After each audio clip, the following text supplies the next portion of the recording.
the meanest? Sure enough. Am I the prettiest? Sure enough. Am I the baddest mofo low down around this town? Sure enough. Well, who am I? Sure enough. Who am I? Sure enough. I can't hear you. Sure enough.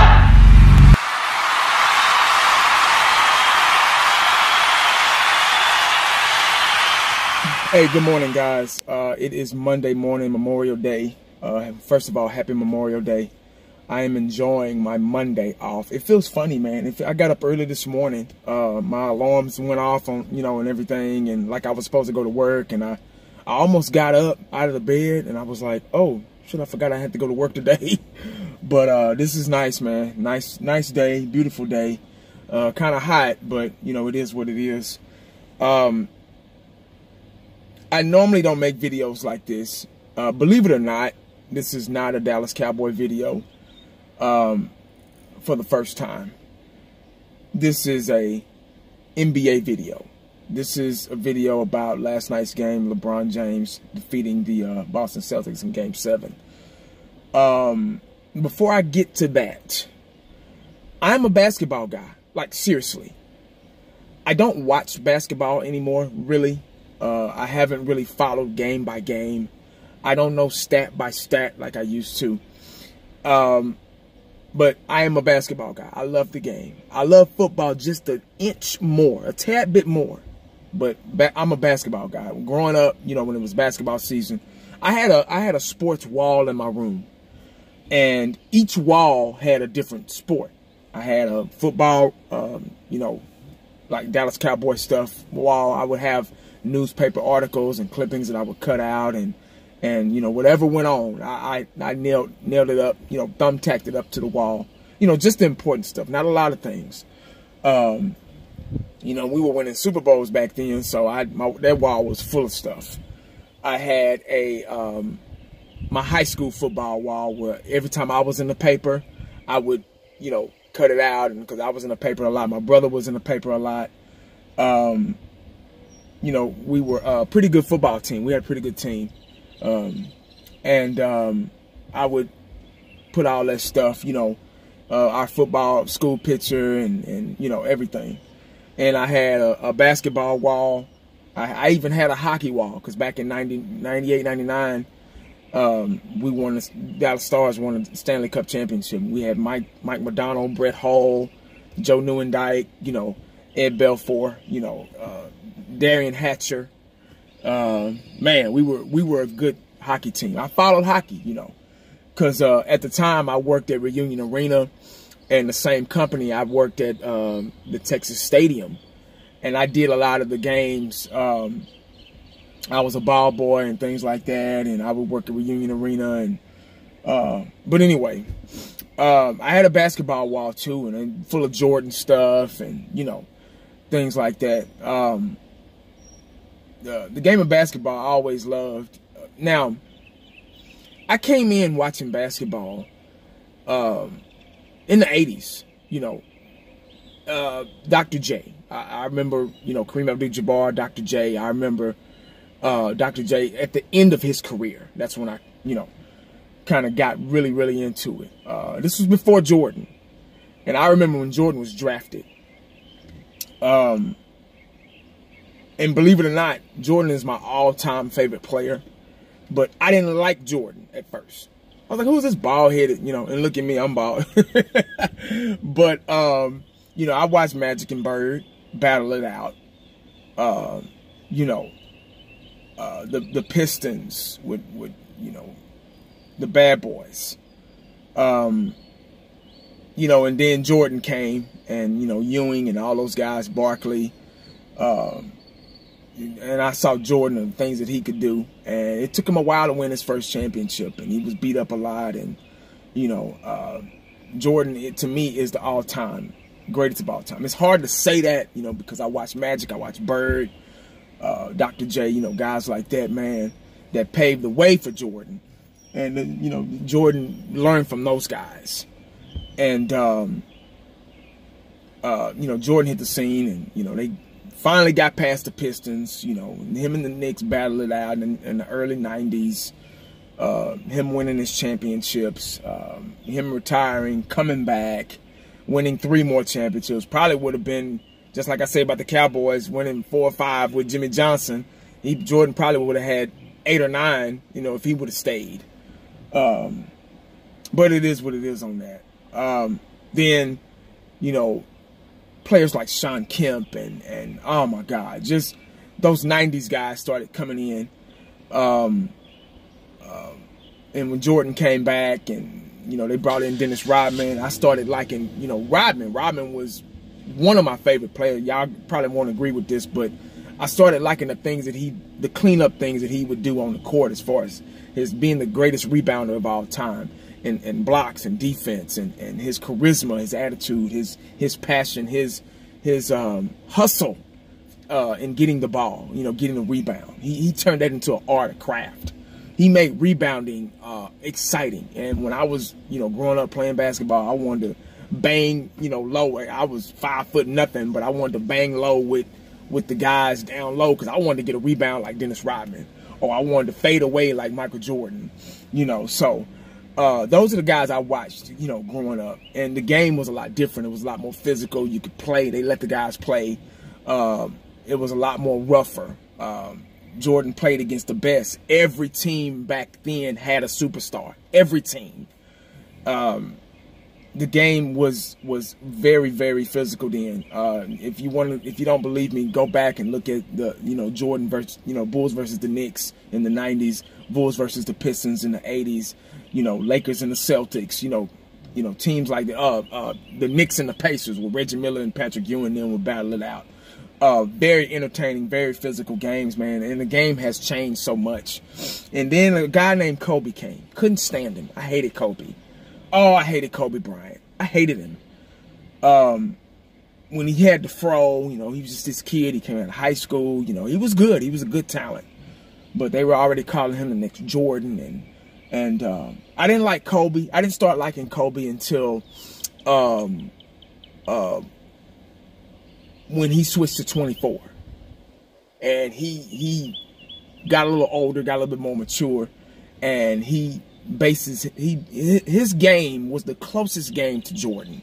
And I might get killed in the comment section for saying, you know, even talking about basketball, because I'm a Dallas Cowboy guy. But Kobe's game, the way he played his game, was Jordan to a science. You know, I mean, he's not Jordan. I'm not saying that, but he was the last. When Jordan retired, I was like, okay, what do I do? Who do I watch? And Kobe was that next guy, because he reminded me of Jordan so much with the patented fadeaway and the way he his fire, that Black Mamba attitude, and his dedication and his will to win, and then him winning a championship without Shaq. You know, when they won those 3 championships, I was like, well, hell, they had every superstar in the book, and Robert Horry and Derek Fisher and, you know, all those guys, and Glenn Rice and everybody, you know. And I'm like, God damn, how can you not win? You know, you got Shaq, who's 7'1", damn near 400 pounds, need to be playing football. How can you not win? So I really didn't, you know. But when he won those championships without Shaq, I was like, okay, this guy, yeah. Then LeBron came along. It's like, okay. You know, I remember LeBron's high school game on national TV. I said, oh, this kid's going to be something special. LeBron is a great athlete, a hybrid, if you will. I'm not a LeBron expert. This is just a freestyle video, guys. So don't hold me to any stats or, oh, you don't know, you know. But what I've seen with LeBron James is the last, I'm going to say this, and I might get killed for saying this, because there's other great NBA players in the league. You know, you got Westbrook, I guess you got Durant, and the super team. LeBron, watching him, and I just started kind of back tuning in a little bit. You know, I've always watched basketball. I don't want y'all to sit up here and think I don't watch basketball at all, because I'll tune in, you know, especially when the playoffs come. So I've been watching a little bit. What I don't like is the super teams, and there might be an argument about this in the comment section. I don't like the super teams. You know, when every team, and the game has changed so much. So you got like 7 and 8 foot guys standing behind the 3-point line. There's no center in the NBA anymore. So the game, everybody is hanging around. There's nobody in the paint. There's nobody banging low, playing schoolyard basketball. There's just a lot of prima donnas hanging around the damn three-point line waiting to shoot. It's an easier game, seem like it now, because everybody can shoot threes. Everybody's just sitting back shooting threes. So kind of hard to beat a team when you trying to do what you can do to play old school ball, and then you got a lot of these young guys that are shooting, hanging around like faggots shooting three-pointers. But it is what it is. That's what the game is today. So whatever. There are no centers in the league anymore. So it's kind of hard for me to watch, you know. The game has changed so much. You know, you look at somebody, it's a foul, you know. Guys are flopping and getting calls. Guys are not even getting hit and getting calls. So the game is so faggoty now. But I know there are a lot of diehard fans out there. Oh, you don't know what you're talking about. A lot of kids are just born, you know, the new millenniums. This is all they know. They don't know anything else. All they know is the basketball of today. So I'm not going to win an argument with them. I'm not trying to. But what I say about this Cavalier team, LeBron James. LeBron James is a team guy. He's a man. He reminds me, if just like LeBron, and I didn't watch any of the post game. I mean, I watched his post game interview. I watched his when they interviewed him after the game, and after they took a shower and he changed clothes. I watched that interview where he gave Michael Jordan props, and he gave all the glory and the praise to his teammates and Michael Jordan, and you know, other, you know, legends. And he said it was all about team. You know, LeBron James is an unselfish player. He passed the ball first before he'd shoot it. So with him not having Kevin Love, him not being a part of a super team, and facing a young, healthy, fiery, up-and-coming Celtic team, and going to Game 7 and playing damn near every second of the game, he's the last bit of a Jordan, of a Magic, of a Kobe, that you'll see, that you'll ever see, because there's a difference. That's why LeBron James is the greatest player now. I'm not going to say now, in today's game. He's the greatest player in today's game, because he's the last bit of that. Okay, this is my team. I'm going to take control. I'm going to take over, and I'm going to win this game. Just like Jordan said when they went to Game 7 against the Indiana Pacers back in '98. He said, we're going to win Game 7. And they did. They still got to come through Chicago. Still got to come through Chicago. We're going to win Game 7. And they did. And I don't think LeBron said that, but I'm pretty sure he had it up here and said, we're going to win this game. You know, I looked at the Celtics being a young team and everybody shooting threes, and they didn't really have a center, you know. And LeBron overcame that and still found a way to win. Still found heart, you know. Running out of gas, still. And he's the last bit of that superstar that's not a part of a super team that could, you know. Obviously, he went to the Miami Heat, and, you know, they did it. And I didn't like that. I really didn't. I didn't think LeBron needed to do that, but he got his rings. That's what the game is about now. More power to you. Whatever you can do to get that ring, I guess. But in closing, I will say I'm proud of him. I'm not just oh my God, I love LeBron James, you know. But I watch him just like I watched Kobe, and just like I watched Jordan. Just like I watch Magic and Bird and Isaiah and you know, Charles Barkley, Ewing, you know, guys like that, Reggie Miller, Clyde Drexler, you know, I can keep going on and on. The Doctor. I watched LeBron, and I didn't like him at first, but I learned to like him, and he is just one of those special guys. You know, a lot of you probably argue that Durant is the best player in the league right now. I felt that Durant and Westbrook could have stuck together in Oklahoma. I liked him better when he was there. But when he went to Golden State, I was like, damn, dude, you know, you didn't have to, you know, if you'd have just stuck it a little longer, you know, if they had James Harden and Westbrook and Durant, They could have won a championship. You know, seriously. They could at least won one championship together.